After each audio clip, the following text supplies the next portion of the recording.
Prelims booster series में आप सभी का स्वागत है। आज हम 3 टॉपिक देखेंगे, हिस्ट्री, पॉलिटी और ज्योग्राफी।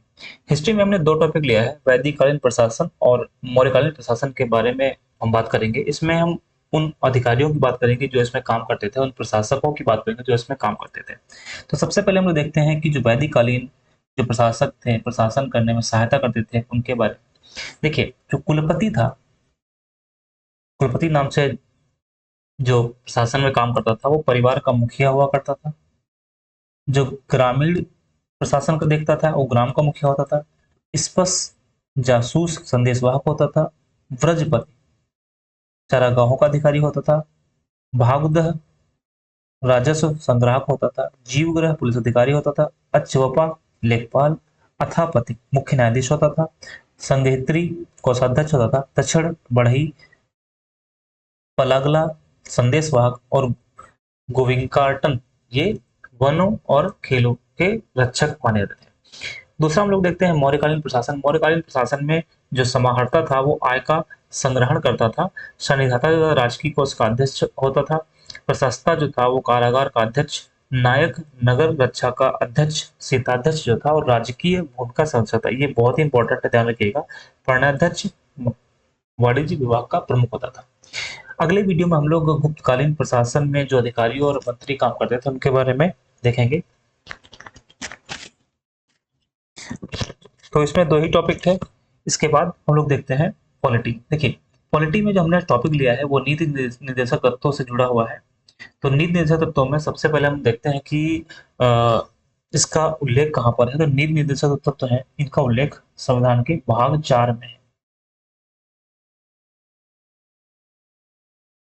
भाग 4 में इनका उल्लेख है और साथ में अगर हम देखें तो किस आर्टिकल में है, किस अनुच्छेद में इनका उल्लेख है, तो अनुच्छेद 36 से 51 के बीच में इनका उल्लेख है। कहाँ से प्रेरित है, कहाँ से लिए गए हैं, तो आयरलैंड से लिए गए हैं।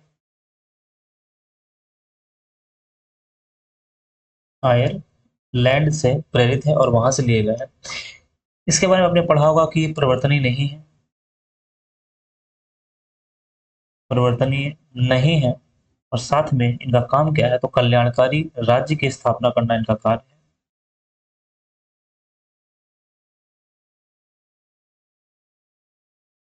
कल्याणकारी राज्य की स्थापना करना, साथ ही साथ राज्य की स्थापना करना और साथ ही साथ सामाजिक और आर्थिक, सामाजिक और आर्थिक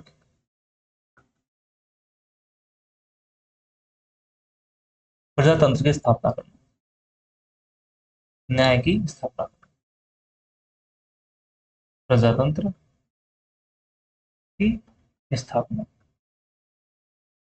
ठीक है। अब कुछ इसमें इंपॉर्टेंट हमने आर्टिकल लिखे हुए हैं डीपीएसपी के। एक तो आर्टिकल 39A। ये आर्टिकल 39A है, ये गरीबों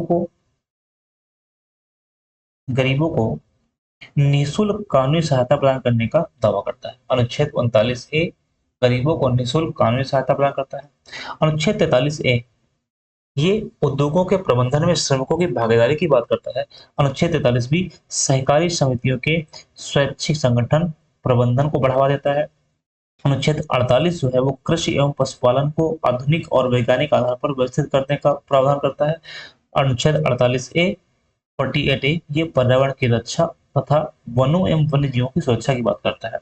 और अनुच्छेद 49 राष्ट्रीय महत्व के ऐतिहासिक रुचि के स्मारकों, स्थानों और वस्तुओं की रक्षा करता है। अब जो डीपीएसपी है, जो प्रमुख नीति निर्देशक तत्व है, उन नीति निर्देशक तत्वों को जोड़ा गया बाद में 42वां संविधान संशोधन 1976 में। 3 नीति निर्देशक तत्व जोड़े गए। एक तो 39A, 39A, 39A जो हम लोगों ने भी ऊपर देखा। उसके बाद में है 43A और 48A। 39 से हम लोगों ने अभी जस्ट देखा, यहाँ पर गरीबों को निःशुल्क एवं कानूनी सहायता प्रदान करना है। और 43A यानी कि ये और इसके बाद में ये ये तीनों कब जोड़े गए? 44वां संविधान संशोधन 1976 में। देखिए 44वां संविधान संशोधन जो था 1997 में किया गया, और इसमें आय, प्रतिष्ठा, सुविधा एवं अवसर की असमानताओं को दूर करने का प्रावधान किया गया है। इसके साथ साथ में ही जो 86वां संविधान संशोधन है, 86वें संविधान संशोधन में क्या किया गया? आर्टिकल 45 में, अनुच्छेद 45 में बालकों की देखभाल, बालकों की देखभाल एवं शिक्षा का प्रावधान किया गया, प्रावधान किया गया है, प्रावधान किया गया है। और ये भी कितने उम्र के बालकों के लिए? 0 से 6 साल के बालकों के लिए किया गया। साथ में एक बात और समझिएगा, एक और यहाँ पर संविधान संशोधन के माध्यम से एक अनुच्छेद जोड़ा गया था, ये है अनुच्छेद 43 बी। इसको 97वें संविधान संशोधन,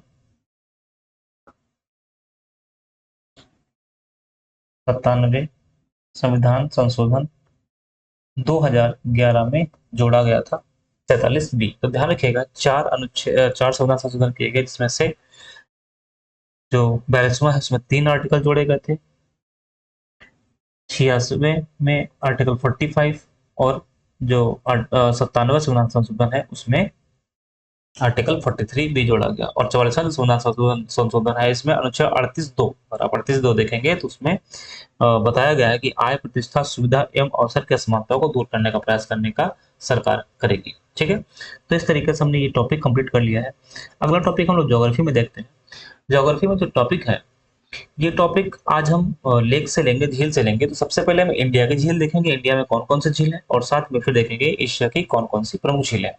ठीक है, देखिए झील कई प्रकार की होती हैं, कुछ खारे पानी की होती है, कुछ मीठे पानी की होती है, उसके अपने नेचर के बेस पे होती हैं, खारे और मीठे पानी की। निर्माण के आधार पर बहुत से प्रकार की लेक्स होती है, जैसे जैसे टेक्टोनिक लेक्स यानी विवर्तनीय लेक्स होती हैं, ग्लेशियल यानी कि हिमनद लेक होती हैं, प्लाया झील होती हैं। इसी तरीके से अगर आप देखेंगे तो लैगून लेक होती हैं। ये सब लेक्स जो होती हैं, ये अलग अलग स्थानों पर अलग अलग प्रकार की पाई जाती हैं। अब हम भारत में अगर देखें वुलर झील, तो वुलर झील भारत में जम्मू कश्मीर में है, जो कि गोखुर झील है, ऑक्सबो लेक का एग्जाम्पल है। ध्यान रखिएगा इसको कि ये ऑक्सबो लेक का एग्जाम्पल है, ये गोखुर झील ये ऑक्सबो लेक का एग्जाम्पल है। इसके साथ साथ में जो लोकटक झील है, लोकटक झील कहाँ पर है? वो मणिपुर में है। और सबसे खास बात यह है कि इसमें एक नेशनल पार्क है, केबुल लामजाओ, जो कि तैरता हुआ नेशनल पार्क है। चिल्का झील उड़ीसा में है। ये खारे पानी की सबसे बड़ी लैगून झील इंडिया में है। कोलेरू झील आंध्र प्रदेश में है, और कहाँ पर है? जो आपने पढ़ा होगा, गोदावरी और कृष्णा डेल्टा के मध्य में। पुलिकट लेक कहाँ पर है? ये आंध्र प्रदेश और तमिलनाडु की बाउंड्री पर है, आंध्र प्रदेश और तमिलनाडु की बाउंड्री पर है, सीमा पर है। वेम्बनाड कहाँ पर है? केरल में है। लोनार महाराष्ट्र में है, और ये ज्वालामुखी निर्मित झील है। ठीक है, लोनार महाराष्ट्र में है, जो कि ज्वालामुखी निर्मित झील है। इसको काल्डेरा लेक का एग्जाम्पल भी मानते हैं, काल्डेरा लेक, काल्डेरा झील का एग्जाम्पल मानते हैं। रेणुका झील कहाँ है? हिमाचल प्रदेश में है। और उसके बाद में हम देखेंगे रूपकुंड झील, यानी कि उत्तराखंड में ताजे पानी की प्राकृतिक झील रूपकुंड है। ठीक है, इसके साथ साथ में कुछ हम फैक्ट्स भी समझ लेते हैं, जैसे एग्जाम्पल में कि इंडिया में जो फ्रेश वाटर लेक है, मतलब कि मीठे पानी की सबसे बड़ी झील कौन सी है, उसको देख लेते हैं। जो वुलर झील जो है, यहाँ पे लिखा होगा, हाँ, ये जो वुलर झील है, ये भारत की सबसे बड़ी मीठे पानी की झील, सबसे बड़ी मीठे पानी की झील है। इसके साथ साथ में अगर आप देखेंगे तो लार्जेस्ट जो साल्ट वाटर लेक है वो कौन सी है? सापर लेक है। ये कहाँ पर है? राजस्थान में है। Largest largest salt water lake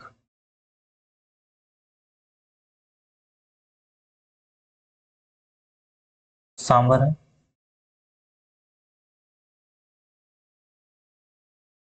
सामर, राजस्थान में।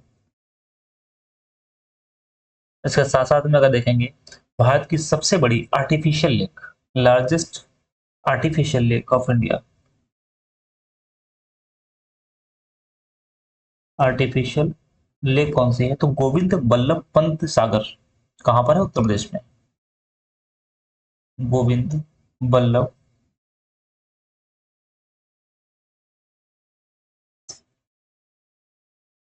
गोविंद बल्लभ पंत सागर, यूपी में है। और इंडिया में जो लॉन्गेस्ट लेक है वो कौन सी है? उसका नाम है वेम्बनाड, वेम्बनाड। ठीक है। लार्जेस्ट हाई एल्टीट्यूड लेक, मतलब कि जो सर्वाधिक ऊंचाई पर स्थित झील कौन सी है? चोलामू,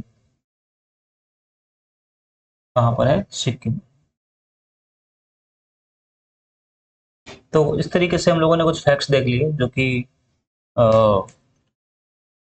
भारत की झील से जुड़े हुए हैं। एक चीज और समझ लीजिए, यहाँ पर जो चिल्का झील है, ये सबसे बड़ी, लिखा है यहाँ पे, सबसे बड़ी लेगून झील है। ठीक है। तो इस तरीके से हम लोगों ने भारत की झीलों के बारे में देख लिया। अब अगला इसमें है कि जो विश्व की झील, एशिया की झील, सॉरी, जो एशिया की झील है उनमें कई झीलें हैं। जैसे एग्जाम्पल में पहला है मृत सागर।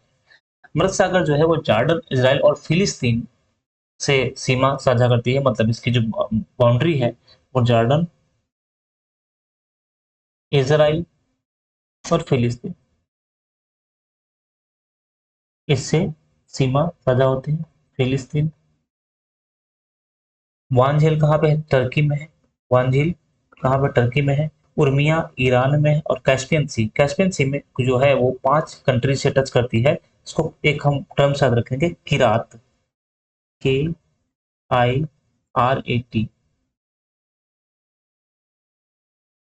KIRAT, Kirat. Kazakhstan, Iran, Russia, Azerbaijan, Turkmenistan. तो इस किरात वर्ड से याद रखिएगा, 5 जो देश हैं इसको टच करते हैं। इसके बाद में हम देखते हैं अरल सागर। अरल सागर कजाकिस्तान और उज्बेकिस्तान के बीच में, उज्बेकिस्तान से टच करता है। बालखा झील कजाकिस्तान में है। इस इससे कुल झील कहाँ कहाँ कहाँ है? किर्गिस्तान में है। यूस नूर लेक मंगोलिया में है। बैकाल रूस में है। और बैकाल के बारे में आपने पढ़ा होगा कि सबसे गहरी झील है बैकाल, सबसे गहरी झील। हम एशिया वाला चैप्टर पढ़ेंगे तो हम डिटेल में आपको बताएंगे इसके बारे में। सबसे गहरी झील, किंघाई झील कहाँ पे है? ये चाइना में है। टानले शेक कंबोडिया में है। और टोबा झील कहाँ पर है? इंडोनेशिया में। विश्व की सबसे बड़ी काल्डेरा झील है ये। और बीवा झील कहाँ पे है? जापान में। तो इस तरीके से हमने आपको आज 3 टॉपिक में, 3 जो सब्जेक्ट्स हैं उसमें कई टॉपिक हमने पढ़ा दिए। हिस्ट्री में 2 हमने पढ़ लिए, और पॉलिटी में 1, और ज्योग्राफी में 2 हम लोगों ने पढ़ लिया। अगले वीडियो में हम और भी टॉपिक्स को लेकर के आएंगे। कैसा लगा वीडियो जरूर बताइएगा। बहुत बहुत धन्यवाद।